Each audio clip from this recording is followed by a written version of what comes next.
Dear students, आज मैंने आपका एक छोटा सा टॉपिक्स लिया है Dalton's atomic theory. Nature of matter का ये पार्ट 3 है। मैंने पिछले वीडियो में देखा कि वीडियो हमारी कुछ लंबी हो गई थी। कम समय में इसे पूरा करने के लिए मैंने आपका सारा पॉइंट्स लिख दिया है। लिखने में काफी टाइम लग जाता था। तो आज हम ये समझेंगे कि डाल्टन्स एटॉमिक थ्योरी क्या है। What do mean by Dalton's atomic theory? How Dalton stand about atoms. Dalton's atom को कैसे समझते थे, क्या जानते थे, उसके बारे में आपको बताता हूं। आप ये मान लीजिए कि यह एटम का एक स्टोरी है। इस टॉपिक्स में मैं देखता हूं बच्चे बहुत परेशान होते हैं कि सर लर्न नहीं होता, या बहुत बार लर्न करता है भूल जाता है, एग्जाम में लिख नहीं पाता। बुक्स में पॉइंट वाइज दिया हुआ है, कुछ पॉइंट्स याद रहता है, कुछ पॉइंट्स भूल जाता है। इस केस को आप बिल्कुल डिफरेंट ले लीजिए। हम आपको बता रहे हैं, कोई पॉइंट नहीं है इसमें, एक एटॉमिक स्टोरी। इस एटॉमिक स्टोरी में क्या क्या बातें कही गई हैं वो आपको मैं समझाने जाता हूं। सबसे पहले डाल्टन्स ने ये कहा था कि दुनिया में जितने भी मैटर हैं वह सभी छोटे छोटे कणों से बने हैं, जिसका कि नाम है एटम्स। उन्होंने कहा, बताया, एटम्स के बारे में बताया उन्होंने। अब आप देखिए उसी चीज को मैंने यहां लिखा है।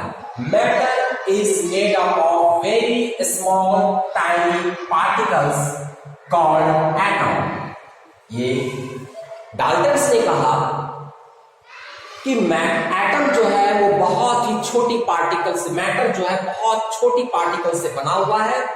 उस छोटी पार्टिकल्स का नाम है एटम्स। उसके बाद उन्होंने एटम्स के बारे में कुछ और कहा। क्या कहा देखिए, स्टोरी बहुत सिंपल है। उन्होंने कहा atom can not be divided further. साफ कहा कि एटम्स इतना छोटा है, इतना छोटा है कि हम आगे उसका कोई विभाजन नहीं कर सकते, उसको आगे और छोटे कणों में नहीं तोड़ सकते। अच्छी स्टोरी है जी। फिर उन्होंने क्या कहा, स्टोरी देखिए बढ़ा रहा है, it neither be created nor be destroyed. उन्होंने कहा कि हम दुनिया में एटम्स को ना जन्म दे सकते, ना उसको हम समाप्त कर सकते। यानी प्राकृतिक रूप में जो मौजूद है वो मौजूद है। बहुत अच्छी स्टोरी मुझे तो लग रही है, अच्छी बात बता रहे हैं एटम्स के बारे में। फिर उन्होंने कहा, एक तरह से लगता है ये जात पात की बात बोल रहे हैं, atom of same element are same, means identical होगा, एक जैसा होगा। समझ रहे? उन्होंने कहा atom of same element are same means identical, and of different elements are different in shape, size and mass. यानी एक कोई एलिमेंट हम उठाएंगे तो उसके जितने भी एटम्स होंगे, किसी भी एलिमेंट के जितने भी एटम होंगे वो बहुत ही सिमिलर होंगे आपस में, बहुत ही क्या एक जैसे होंगे। और यदि डिफरेंट एलिमेंट्स से कंपेयर करेंगे तो वो डिफरेंट होगा, वो उसके जैसा नहीं होगा। यानी इसकी फीचर्स के बारे में इन्होंने बताया। ठीक है, यहां तक क्लियर है? फिर उन्होंने कहा in chemical combination atom take part either of same element और डिफरेंट एलिमेंट। कहता है कि केमिकल कॉम्बिनेशन में मींस केमिकल रिएक्शन में जो भाग लेने वाला सैनिक है वो एटम है, वह सेम एलिमेंट से भी कर सकता है और डिफरेंट एलिमेंट से भी रिएक्शन कर सकता है। ये उन्होंने कहा। यानी केमिकल कॉम्बिनेशन में मुख्य रोल एटम का है, यह कहना है हमारे डाल्टन्स जी का। Different element combine in simple whole number, मतलब same atom of same element यदि आपका कंबाइन करता है, suppose hydrogen plus hydrogen combine किया, H2 बना दिया, उसके बाद हम लोग रिएक्शन इसको देखते हैं, इस चीज को समझिए, ये सिंपल होल नंबर में कंबाइन कर रहा है, यह कभी हाइड्रोजन और हाफ हाइड्रोजन मिल करके कभी यहां 1/2 हाइड्रोजन का फॉर्मेशन नहीं करेगा, इसका निर्माण नहीं होगा, नॉट पॉसिबल। यह चीज उन्होंने कहा, यह पॉसिबल है। यह बात को बता रहे हैं। जैसे और मैं आपको समझाऊं, जैसे आप जानते हैं कि hydrogen reacts with oxygen, it form water H2O। तो इट मीन्स हम इसको बैलेंस करते समय इसको हाफ नहीं कर सकते, इसको 2 से मल्टीप्लाई और इसको हाफ, ऐसा नहीं कर सकते। क्यों? हाफ एटम्स नहीं होगा, होल नंबर में ही कंबाइन करेगा। ये चीज यहां पर ये कह रहे हैं। तो इन्होंने ये स्टोरी बताई, यह स्टोरी आपको दिमाग में रखना है। फिर से मैं इसको समराइज कर रहा हूं, आप इसको देखिए। उन्होंने क्या कहा? उन्होंने ये कहा matter is made up of very small tiny particles called atom, बहुत छोटी पार्टिकल्स का बना हुआ है जिसको कि हम atom can not be divided further, यानी इस आगे एटम्स के आगे कोई छोटा पार्टिकल्स नहीं, उसको आगे हम और डिवाइड नहीं कर सकते। It neither be created nor be destroyed, इसे ना तो हम बना सकते हैं ना समाप्त कर सकते। Atoms of same element are same, एक एलिमेंट का एटम्स एक जैसा है और डिफरेंट एलिमेंट का एटम डिफरेंट है। किस में? शेप, साइज और मास में। ठीक है। In chemical combination atom take part, chemical combination में एटम ही भाग लेता है, आइदर ऑफ सेम एलिमेंट और डिफरेंट एलिमेंट, वो चाहे वो सेम एलिमेंट से रिएक्शन कर रहा हो, कंबाइन कर रहा हो, या different elements. Atom of same element can combine in different ratio, अलग अलग रेशियो में एटम कंबाइन कर सकता है किसी दूसरे से। जैसे आप देखें यहां हाइड्रोजन है, 1:1 से कंबाइन कर रहा है, पर आप जब वाटर का केस लेते हैं तो वाटर में हाइड्रोजन 1 है, दोनों मिलकर के H2O बना दिया। तो आप यहां क्या देख रहे हैं?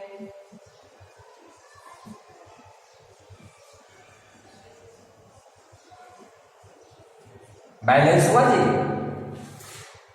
देखिए number of oxygen atom 4, number of oxygen atom 4, number of hydrogen atom here is 8 but here is 4, so we have to multiply with 8। क्या ये सही है? नहीं है। उन्होंने कहा था, देखिए सिंपल सेम रेशियो में कहा है, कहता atom of same element can combine in different ratio. एक चीज इन्होंने ये कहा, during the chemical combination atoms of different element combine in simple whole ratio. वो जो कंबाइन करेगा वो सिंपल होल नंबर में करेगा। ये तो होल नंबर तो है लेकिन सिंपल होल नंबर नहीं है, तो एटम्स ऐसा डिवाइड, कंबाइन या रिएक्शन नहीं करेगा। तो कैसे करेगा? तो आप ये देखिए कैसे करेगा। हाइड्रोजन के एटॉमिसिटी 1 है, ऑक्सीजन की एटॉमिसिटी 2 है और ये बनाता है H2O।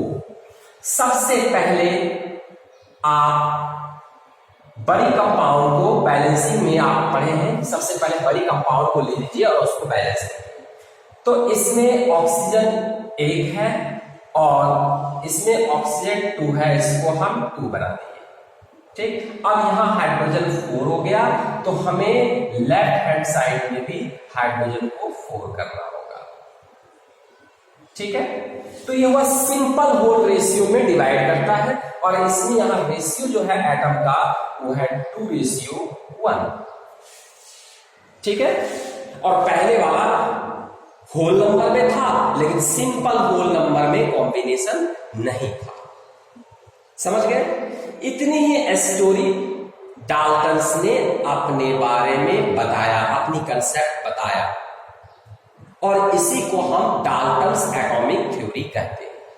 यही यदि आपको पेपरों में पूछा जाता है कि एक्सप्लेन डाल्टन्स एटॉमिक थ्योरी, आप इस थ्योरी को मींस इस स्टोरी को लिख दीजिए, मार्क्स मिल जाएगा। अब क्या ये डाल्टन्स ने जो बताया था सारी बात सही थी? नहीं, सारी बात सही नहीं थी, बिल्कुल सही नहीं थी। सबसे पहली बात उन्होंने ये कहा था कि matter is made up of very small particle called atom.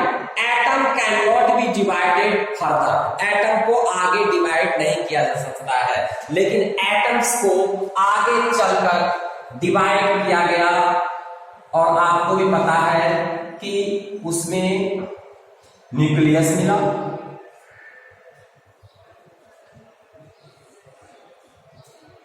जिसमें कि न्यूट्रॉन और प्रोटॉन हुआ, और इसके चारों ओर इलेक्ट्रॉन रिवॉल्व करता रहा।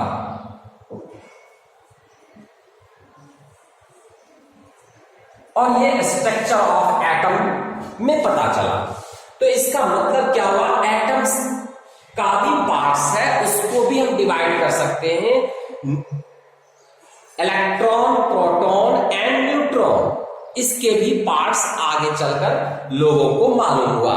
तो डाल्टन्स की कुछ बातें गलत होने लगी, तो जिसको कि हम बोलते हैं drawback of Dalton's atomic theory, उनकी कुछ थ्योरी की कुछ कमियां। तो पहला कमी मिल गया कि क्या मिल गया कि एटम, उन्होंने बोला था कि सबसे छोटा पार्टिकल्स है, उसको डिवाइड नहीं किया जा सकता, पर एटम को डिवाइड किया गया। Atom is divided into electron, proton and neutron. एक ये उन्होंने एक्सप्लेन नहीं किया, ये ड्रॉबैक है। दूसरा ड्रॉबैक इनका है atoms of same element of carbon have different properties in charcoal, graphite, diamond. उन्होंने कहा था atoms of same elements are identical. देखिए स्टोरी अभी उनका यही लिखा हुआ, atoms of same elements are same and different elements are different in shape, size and mass. जबकि atom of same element carbon का ही बना चारकोल है, कार्बन का ही बना ग्रेफाइट है, कार्बन का ही बना डायमंड है, और सबकी स्ट्रक्चर अलग अलग है, सबकी प्रॉपर्टीज अलग अलग है। Graphite is good conductor of electricity in one hand, in other hand diamond is bad conductor of electricity.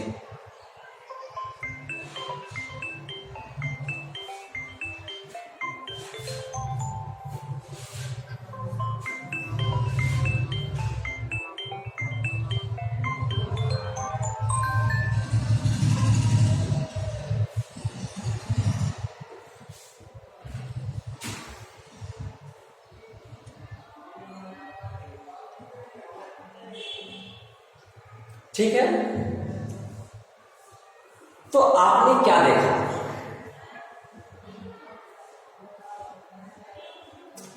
कि दूसरी बात जो उनकी थी, एक बात कि atoms of same elements are same in nature या आइडेंटिकल, वह भी गलत हो गया, क्योंकि कार्बन का ही कार्बन एक एलिमेंट है, पर उसके एटम्स चारकोल में, ग्रेफाइट में, डायमंड में डिफरेंट है। उन्होंने एक बात और कहा, देखिए यहां पर कि सेम एलिमेंट का मास भी, एटम्स ऑफ सेम एलिमेंट का मास भी सेम लेकिन नहीं, आपने पढ़ा है, यानी Dalton's failed to explain isotopes of element, same element having different atomic mass, जैसे कार्बन, सेम एलिमेंट कार्बन है, कार्बन एक एलिमेंट है जिसको तो C से डिनोट करते हैं, इसका एटॉमिक मास अलग अलग होता है। एक कार्बन एटम का मास होता है 12 C12 और दूसरा कार्बन एटम का मास, एटॉमिक मास होता है 14 B। तो एटॉमिक मास डिफरेंट है सेम एलिमेंट का, तो यह भी यहां भी वो फेल हो गए। तो ये हुआ drawbacks of Dalton's atomic theory और यह है डाल्टन्स एटॉमिक थ्योरी। आपको मैं प्रयास कर रहा हूं छोटे छोटे ही वीडियो बनाकर देने का। पिछला वीडियो करीब करीब 1 आवर का हो गया था और इसको यही आपका होमवर्क है। इस स्टोरी को पढ़कर फिर रफ में खुद लिख कर देखिए कि आप डाल्टन्स एटॉमिक स्टोरी लिख पाते हैं या नहीं। धन्यवाद।